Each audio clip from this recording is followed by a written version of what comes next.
Queridos hermanos, la providencia de Dios gobierna los tiempos, los lugares y las personas.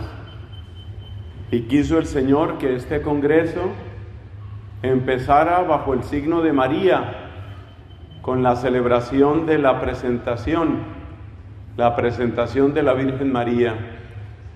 Y está concluyendo con esta hermosa solemnidad, la solemnidad de Cristo, Rey del universo. ¿Por qué decimos que Cristo es Rey? Tenemos varios motivos. Los principales son como 5 o 7, y quiero recordarlos con ustedes. El primero es porque nos enseña la Escritura: todo fue creado por Él y para Él. Las cosas creadas, todas, las visibles y las invisibles, llevan el sello de la palabra de Dios, es decir, aquella palabra que se encarnó y que se llama Jesucristo, porque también nos enseña la Biblia que la palabra se hizo carne y acampó entre nosotros y hemos visto su gloria. Así que todas las cosas creadas, incluyendo nosotros mismos, llevamos ya en nuestro más profundo ser, llevamos el sello de la palabra, llevamos el sello de Cristo. Cuando Cristo se hizo presente en este mundo, nacido de la Virgen María, no llegaba a un mundo ajeno, no llegaba a una historia extraña, sino que llegaba a su propio lugar, el que tiene su propio sello. Llegaba como dueño, llegaba como Señor, llegaba como Rey. Esta forma profunda del reinado de Cristo conecta con la naturaleza que cada uno de nosotros tiene y que cada ser tiene. Podemos decir que todo tiene el sello de Cristo. En algunas ganaderías, los animalitos tienen el sello de su propietario. Podemos decir que todo cuanto existe tiene el sello y la firma de Cristo, y todo es de Él. Y como enseña la Escritura, todo es para Él. Hermosamente nos recuerda la liturgia este aspecto del reinado de Cristo cuando dice que en Cristo todo adquiere su razón de ser. Y también en la oración del comienzo de esta misa se dice que en Cristo está el fundamento de todas las cosas. Eso también significa para nosotros que nuestra vida solo encontrará su auténtico sentido cuando se encuentra con Cristo. Y por eso la palabra del Señor que oímos en los evangelios o que resuena en nuestra conciencia tiene unos ecos profundísimos. Es una palabra tan poderosa que en algunos casos nos derriba, como derribó a Pablo cuando iba de camino a Damasco, o como derribó a los mismos que iban a agarrar a Cristo, iban a prenderlo en el jardín de Getsemaní. Cuando Cristo dijo allá, yo soy, esa palabra penetró con tantísima fuerza en los que lo estaban escuchando que cayeron por tierra. Esa es la señal de la manera como Cristo reina, porque por Él y para Él fueron hechas todas las cosas.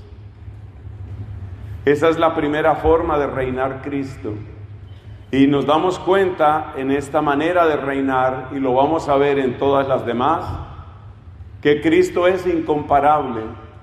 Nada ni nadie puede tener ese poder, porque no hay dos universos, hay un solo universo, uno solo que fue creado, y fue creado a través de Cristo, y fue creado para la gloria de Cristo. El reinado de Cristo nadie se lo puede arrebatar. Hay un segundo sentido en el que Cristo es Rey. Cristo es Rey porque en Él está toda la sabiduría del Padre. Y esto significa que todo el que quiera aprender a vivir encontrará en Cristo el mapa, encontrará la ruta, la sabiduría, ese precioso atributo de Dios que recibe tantos elogios en el Antiguo Testamento. No es solamente un atributo, es una persona, y esa persona es precisamente nuestro Señor Jesucristo. La sabiduría y la verdad, que son como dos nombres de una misma realidad, se encuentran en la persona de Cristo, y la verdad finalmente se impone. Y en ese sentido, también debemos afirmar que Cristo reina. Hay una frase famosa de un personaje bien importante de la historia de los Estados Unidos de América. Estoy hablando de Abraham Lincoln. Abraham Lincoln decía: tú puedes engañar a una parte del pueblo durante todo el tiempo. Tú puedes engañar a todo el pueblo durante un tiempo, pero tú no puedes engañar a todo el pueblo todo el tiempo. Es una manera elocuente, como era elocuente Abraham Lincoln, para decir que la verdad tarde o temprano aparece. La verdad se impone y la verdad reina. También Cristo mismo lo dijo en el Evangelio. Cristo dijo: no hay nada oculto que no llegue a aparecer. Y por eso es una tontería mentir, y es una tontería tratar de llevar una doble vida, y es una tontería cualquier forma de hipocresía o falsedad, porque tarde o temprano la verdad aparece, y la verdad y la sabiduría es Cristo, y la palabra de Cristo finalmente aparece, finalmente brilla, finalmente gana. Cristo, que es la verdad, como Él mismo lo dijo, Cristo, que es la sabiduría, como lo dice por ejemplo San Pablo, que en Él reside toda la sabiduría de Dios. Cristo finalmente reina. Los santos han hablado de esta forma de reinado de Cristo. Por ejemplo, San Agustín. San Agustín estuvo buscando incluso con angustia la verdad, y finalmente la encontró en el único lugar donde puede estar. Y por eso está esa frase famosa de San Agustín: nos hiciste, Señor, para ti, nuestro corazón estará inquieto hasta que descanse en ti. Solamente en Cristo encontramos esa verdad, encontramos esa sabiduría. Hay un laico, santo y mártir del siglo II, San Justino, y San Justino tiene una frase parecida, algunos siglos antes de San Agustín. Cuando agarraron a Justino y lo iban a conducir al martirio, él dio un testimonio impresionante. Dijo, él era filósofo, dijo: he buscado la verdad en todas las escuelas y la he encontrado en Cristo. Cristo reina porque Él es la verdad, Él es la sabiduría. Y tarde o temprano cada uno de nosotros, por fuerza de los años, por fuerza de la enfermedad, por fuerza de la vejez, por fuerza de la muerte, termina encontrándose desnudo con su verdad. Y eso significa proclamar el triunfo de Cristo. En tercer lugar, Cristo reina porque Cristo se ha convertido en el servidor de todos. Y este es un aspecto paradójico del reinado del Señor. En la mentalidad mundana, la persona que sirve es la última, pero por algo Cristo nos enseñó tantas veces: los últimos serán los primeros. Pues eso también se aplica al mismo Cristo. Él escogió el último lugar, según aquellas palabras que están en la carta a los Filipenses. Dice San Pablo en el capítulo 2 de la carta a los Filipenses que Él se anonadó hasta morir, y morir con muerte de cruz. Pero luego añade este gran apóstol: por eso Dios lo exaltó, ahí está el reinado, lo exaltó y le concedió el nombre sobre todo nombre, para que al nombre de Jesús toda rodilla se doble, Ahí está el reinado. El que fue servidor de todos queda constituido como el primero entre todos, el que ha recibido el nombre sobre todo nombre. Ese es Jesús. A veces a uno le cuesta trabajo entender por qué el servidor es el verdadero rey. La respuesta no es tan complicada. La persona que sirve, la persona que alimenta, la persona que ayuda, la persona que apoya, es la persona realmente necesaria. Este mundo está saturado de egos. Este mundo está saturado de orgullo. Y el orgullo y el ego entran incluso en la misma iglesia, se cuelan, se meten. Los egos y los orgullos y la soberbia se meten también en los seminarios y en las parroquias y en las comunidades religiosas y en las curias. Pero allá también estorban, como estorban en todas partes. ¿Quién de nosotros, hermanos, seamos sinceros, quién de nosotros tiene ganas de vivir con una persona presuntuosa, orgullosa, humillante? Nadie. ¿Quién quiere tener cerca a una persona colaboradora, servicial, amorosa? Todos. Y por eso, aunque no lo sepamos, todos queremos tener cerca a Cristo. Incluso las personas más enemigas de la fe, aunque no lo reconozcan, aunque no sean conscientes, en el fondo necesitan de Cristo, en el fondo quieren a Cristo. Por lo menos quieren eso que Cristo trae, eso que Cristo da, eso que solo Cristo puede ofrecer. Y por eso Cristo reina. Cuando tienes una enfermedad, tú no necesitas cerca a una persona vanidosa, tú necesitas a alguien que te ayude con tu salud. Cuando estás desorientado, tú no necesitas a una persona orgullosa, tú necesitas a alguien que te muestre el camino. Todos necesitamos ayuda, porque todos somos criaturas y todos somos indigentes. Y por eso Cristo, que es el gran ayudador, que es el gran paráclito, pues es precisamente el más necesario. Y no te extrañe, por favor, que llame a Cristo Paráclito. Nosotros los católicos estamos acostumbrados a atribuir esta palabra al Espíritu Santo. Pero el mismo Cristo en el Evangelio de Juan se llamó a sí mismo, se llamó Paráclito. Porque hablando del Espíritu Santo, Cristo dijo: yo le rogaré al Padre y Él les enviará otro Paráclito. Porque el primer Paráclito, una palabra muy rica del griego que quiere decir el que está al lado, el que ayuda, el que apoya, el que sirve, el primer Paráclito es Él, nuestro Señor Jesucristo. Y este primer Paráclito trajo del Padre, por su oración, por sus méritos, trajo al segundo Paráclito, que es el Espíritu Santo. Por eso nosotros necesitamos de Cristo. Necesitamos de su ayuda, necesitamos de su ruego, necesitamos de su ejemplo. Y cuando digo que lo necesitamos tanto, ¿qué estoy diciendo? Pues que Él reina sobre nosotros. El servidor y el que ama es el más necesario. ¿Tú quieres tener cerca de ti alguien que se ame solo a sí mismo? ¿Quién quiere narcisista cerca? Nadie. Pero ¿quién quiere tener cerca a alguien que le ame? Todos. Todos queremos tener cerca a alguien que nos ame.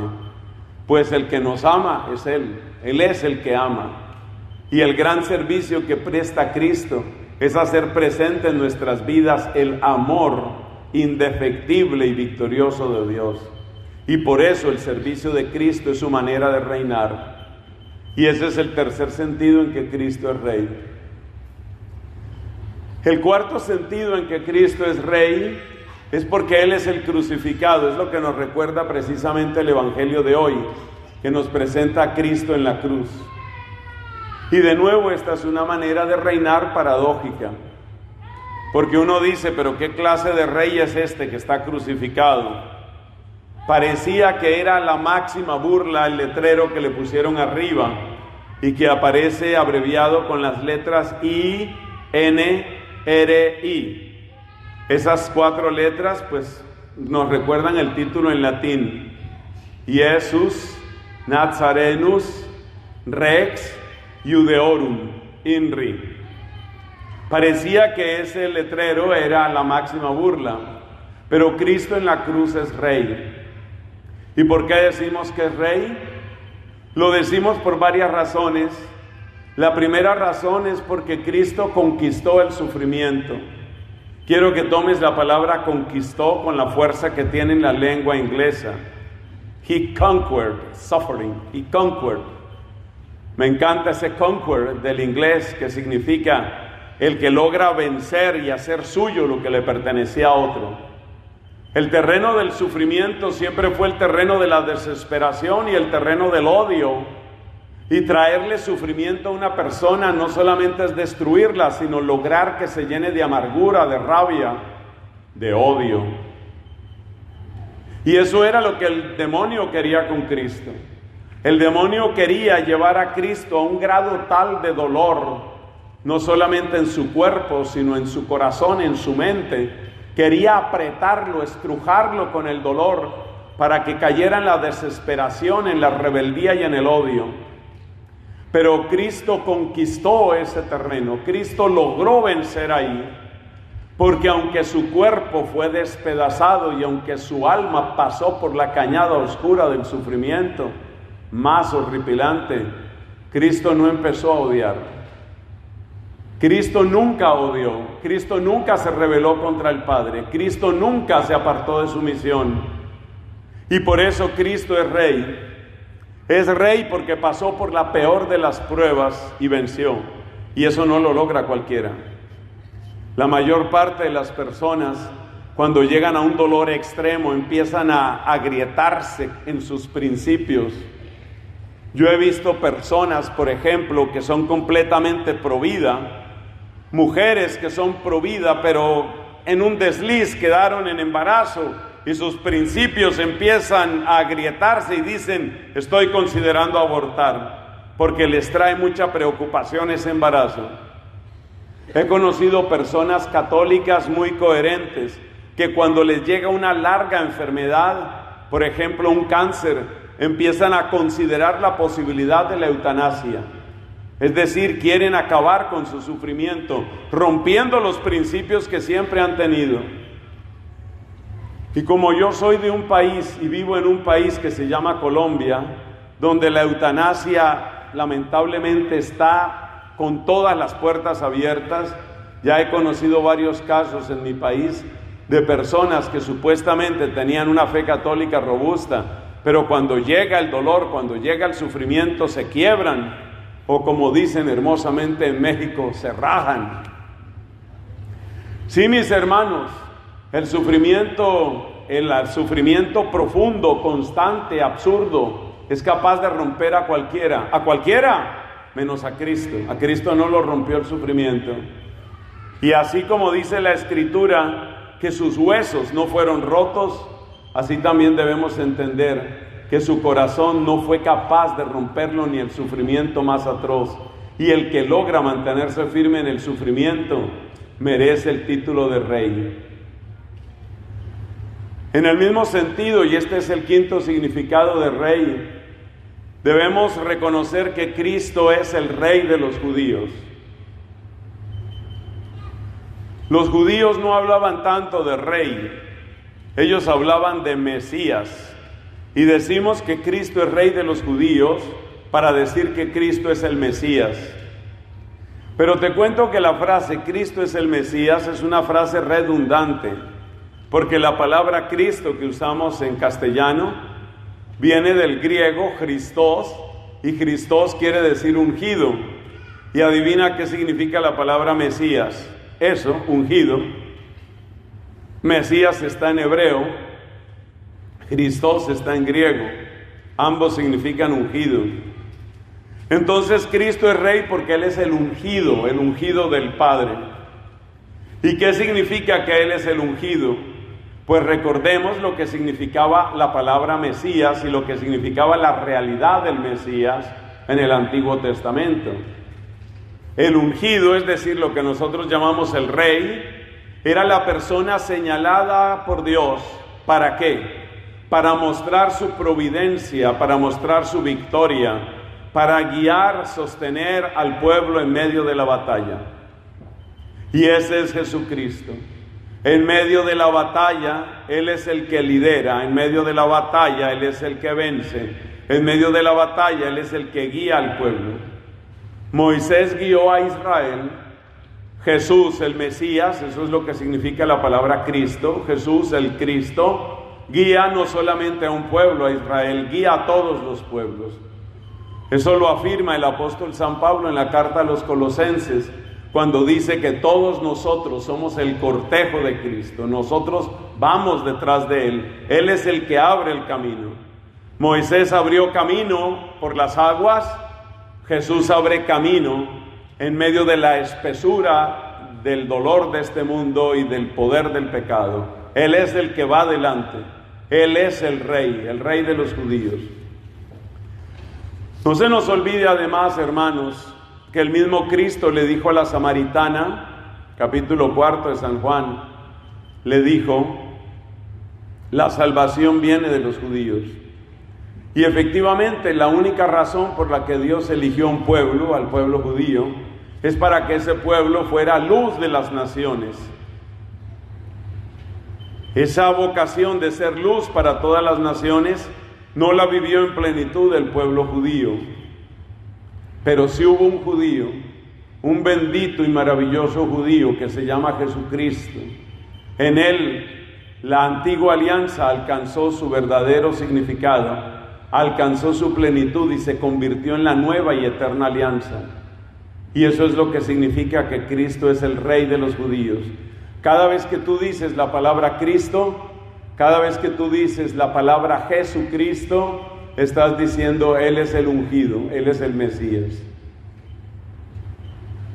Cristo pues es Rey de muchas, pero muchas maneras. Lo importante es que ese Cristo que reina de todas estas maneras y otras más que podríamos contar, lo importante es que ese Cristo empiece a reinar en cada uno de nosotros. Lo importante es que cada uno de nosotros le diga a Cristo, tú eres mi Rey. Y eso es lo que significa la palabra Señor. El significado más profundo de Señor es, tú eres el que manda y yo soy el que obedezco. Tú eres el que guía y yo te estoy siguiendo a ti. Tú eres el que conoce y yo soy tu discípulo. Hermanos, en esta hermosa, hermosísima festividad de Cristo Rey, les invito a abrir su corazón, a abrir sus hogares para que Cristo reine. Hay un acontecimiento en este país, y tengo que hablar de lo que sucede en este país. En la última reunión general de los obispos de Estados Unidos, se tomó una decisión. Ya algunos de ustedes la conocen, otros no. Es la decisión de consagrar a los Estados Unidos de América al amor de Cristo, al Sagrado Corazón de Jesús. Se acordarán de mí porque este va a ser un gran acontecimiento para la Iglesia Católica en Estados Unidos en el año 2026. Ustedes se acordarán de mí porque a medida que se vayan acercando las fechas de esa gran consagración de todo el país, de todo Estados Unidos al corazón de Jesús, va a quedar más claro lo que significa que Cristo reine. Por eso quiero recordar un último título, una última manera de reinado del Señor. El libro del Apocalipsis lo llama Rey de Reyes y Señor de Señores. ¿Y sabes lo que eso significa? Lo que eso significa es que todo gobernante que quiera gobernar bien tiene que aprender a reconocer el reinado de Cristo. Porque si un gobernante no reconoce a Cristo como Rey, está suplantando el poder de Cristo. Y eso es desastre para el gobernante y es desastre para la nación. Eso es lo que se llama la dimensión social del reinado de Cristo. Necesitamos que en nuestros países, nuestros gobernantes tengan a Cristo reinando en su alma, reinando en su mente, reinando en sus proyectos. La ruta que están tomando muchos de nuestros países no va por ahí. Lamentablemente ustedes y yo hemos tenido que ver imágenes que son realmente deprimentes y que van en la dirección exactamente opuesta. Por mencionar solo dos ejemplos de dos países, nuevamente tengo que nombrar a Colombia, pero voy a nombrar también a México.